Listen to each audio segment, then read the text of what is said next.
brown, yellow, red, you name it, they were in there. And they were as close to me as you are, but you couldn't see them. And I asked the Lord, I said, Father, what does this mean? He said, these are kids who are seated in darkness, who've not been illuminated by the light of Jesus Christ. And then the people who invited me to speak were angry because I waited until the last second. I said, I'm sorry, I got to go. And I ran out the building to catch the bad guys. Make a long story short, two guys come down the street, they begin to break into the school. They're burglars. A burglar is a thief.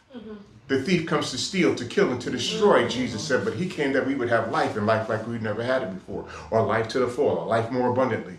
And now all of a sudden they see me and they get scared and they jump in the car and they take off. And in the dream, I'm jumping up and down and I can't catch them.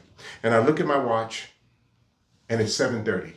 And I turn to go speak to the kids, and God speaks to me in a dream in a teenager's voice. I cannot explain that, but I know that's what was going on. He said, do you want to be a police officer or you want to be a minister? I was already both. I said, I want to be a minister. And I began speaking to those young people, and I woke up and I turned over in bed. I woke my wife up. I said, I quit today. And I went to work that day and I gave him my gun, my badge, and I walked away. And here's what I feel God spoke into my heart and said.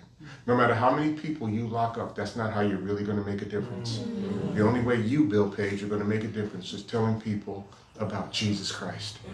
And it was awesome. And I got involved with a ministry called Young Life. It's an international outreach ministry to teenagers. As Ed said, I've traveled all over. I've flown 2 million miles with United, all over as far east as the Ukraine, as far west as Australia and Hong Kong, telling young people about Jesus.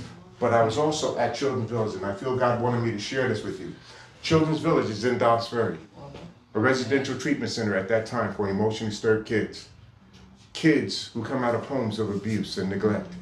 Kids who come out of homes just like me. And I went there and I was the associate chaplain. And God gave me 300 little bills to work with. And I went there in my Pentecostal zeal to be the healer. And God sent me there to be healed. And he gave me those kids to work with. And who would my biggest issue be with? Now that you heard some of my story, my biggest issue be with men or women? Women. Women. Who does God give me for a boss? A woman. A white woman at that. All right? Okay, so I'm just saying, that's the deal. Okay, and we're clashing all the time because my attitude is no woman tells me what to do. When you had that sweatshirt on tonight, I read the back of that bad boy. I said, where was that brother when I needed him? Okay, so the deal is this. We're clashing all the time. She doesn't know about my childhood. I don't.